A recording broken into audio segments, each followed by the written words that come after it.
Meus irmãos, a paz do Senhor. Meus queridos, vamos à nossa leitura bíblica diária dessa sexta-feira. Lembrando sempre que nós estamos estudando a lição de número 6, né? Que traz por título a teologia de Elifaz. Só os pecadores sofrem?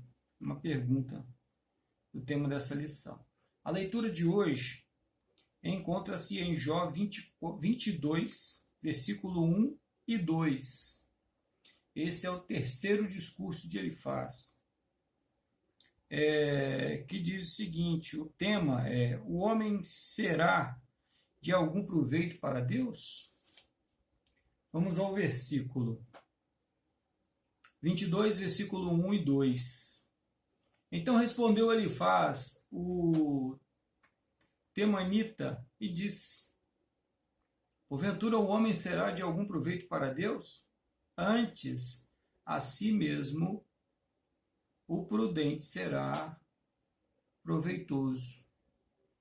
Ou seja, ele diz o seguinte, que antes, o homem não tem proveito nenhum para Deus. Deus não tem nada que aproveite no homem, né? Não tem nada que seja útil para Deus na vida do homem. Antes, a sabedoria desse homem, o entendimento, né, o conhecimento, o poder desse homem, serve apenas para o seu próprio benefício, para que ele próprio se beneficie. Elifaz deveria ter existido um pouco mais, ter vivido um pouco mais, para ele ver o quanto ele estava errado, o quanto ele estava equivocado. Nós vamos dar uma olhadinha aqui, irmãos, na Bíblia e ver como funciona isso, né? Vale a pena a gente dar uma olhada antes em algo que o Champlin apresenta. Ele apresenta 2 pontos. Ele fala sobre o teísmo e sobre o deísmo. O teísmo diz o seguinte: essa doutrina diz que Deus não somente existe e criou todas as coisas, mas também se faz presente para controlar, guiar, recompensar e punir. Ele não é indiferente para com os homens. Ou seja, é um Deus que muitas pessoas acreditam que é esse Deus que vive intervindo toda hora na história humana, esse Deus que elege presidentes, esse Deus que elege prefeitos, esse Deus que diz quem é que vai subir, quem é que vai descer, esse Deus que vive controlando e manipulando a vida das pessoas aqui na Terra, né? E é uma ideia fantasiosa, né, irmãos? É uma ideia fantasiosa, porque Deus tem o controle de todas as coisas. Mas existe algo que nós conhecemos pela palavra de Deus, não é por outro lugar, é pela palavra de Deus, chamado de livre-arbítrio.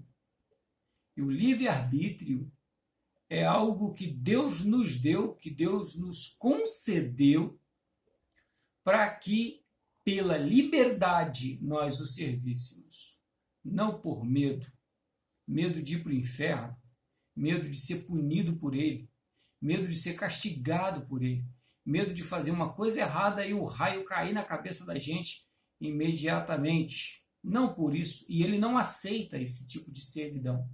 Ele não aceita esse tipo de servo. Quem tem medo dele não trabalha com ele.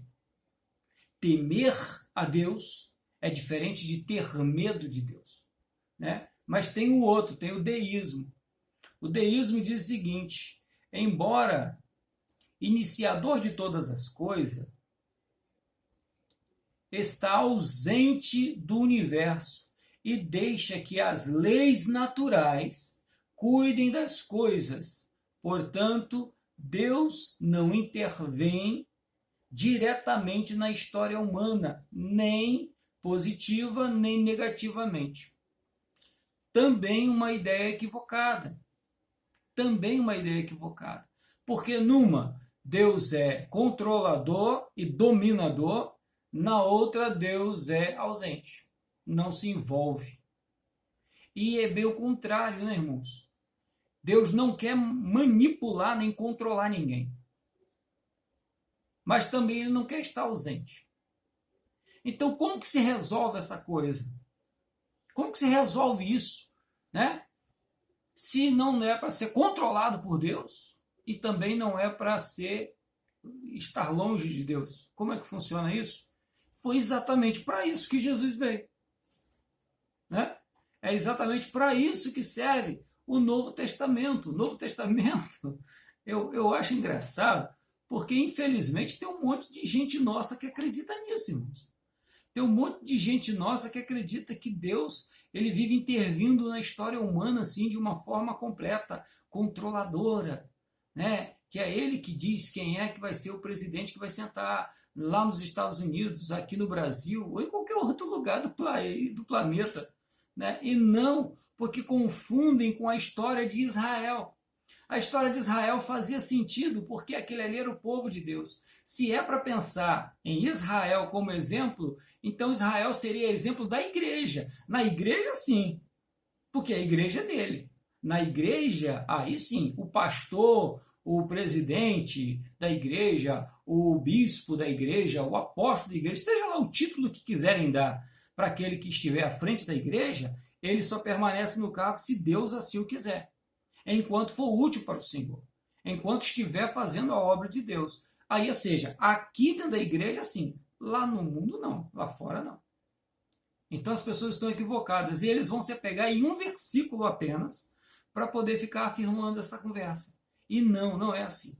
Agora, como que se resolve isso? Jesus resolveu essa questão, porque ele disse o seguinte: eu vou, e eu indo, eu vou enviar um outro consolador para estar com vocês.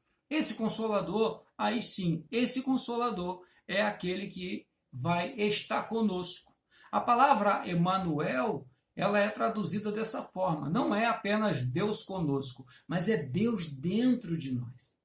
Irmãos, percebam que nem mesmo o Espírito Santo estando dentro da nossa vida, percebe isso? Paulo disse assim ainda, se é que vocês têm o Espírito Santo. Mas percebam, mesmo que o Espírito Santo esteja dentro da nossa vida, ele não nos domina para impedir que nós cometamos algum pecado, para impedir que nós erramos. Ele não vai agir dessa forma. Ele vai nos orientar, ele vai nos guiar, ele vai nos ajudar, ele vai nos auxiliar, ele vai nos aconselhar para não entrarmos pelo caminho errado, mas jamais ele assumirá o controle do nosso corpo para que nós façamos aquilo que ele quer. Não é assim que funciona, é pelo livre-arbítrio. Eu tenho que querer, eu tenho que escolher. Em Efésios, capítulo 4, versículo de número 30, Paulo escreve assim dizendo, e não entristeçais o Espírito Santo de Deus, no qual estáis selados para o dia da redenção. Por quê? Porque esse Espírito precisa estar conosco. Na medida que eu for entristecendo ele, ele vai se afastando de mim. E pode acontecer que chegar no dia da redenção e o Espírito Santo não esteja comigo. Esse é o problema. Esse é o perigo.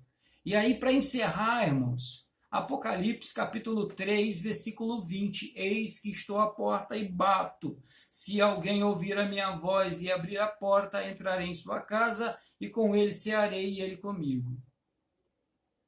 É assim que funciona. Deus não é dominador. Deus não é controlador. Deus não é autoritário. Muita gente gostaria que ele fosse, mas não é. Ele não vai ser para me agradar ou para te agradar.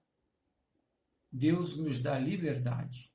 E ele diz, vai, faça o que você quiser. Mas saiba de uma coisa, que tudo isso, um dia você vai ter que prestar conta. Um dia você vai ter que aparecer para prestar conta. E aí fica o conselho de Josué. Escolha hoje a vida. Escolha hoje servir a Deus.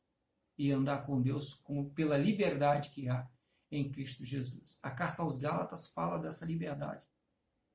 Da amizade, da proximidade e do amor de um Deus que é extremamente carinhoso e amoroso, tão amoroso que nos dá liberdade.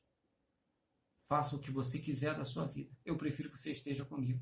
E com essa liberdade que nós recebemos dele, nós escolhemos servi-lo e estar junto com ele em todos os momentos. Foi o que Jó escolheu e ele não entendeu. Que nós tomamos essa escolha também, que nós façamos também essa escolha. Se ainda não foi feito, pode ser iniciada hoje. Ok? Deus te abençoe. Fique em paz, tenha uma excelente sexta e que este dia seja um dia extremamente abençoado para você e para sua casa, em nome de Jesus. Fiquem em paz.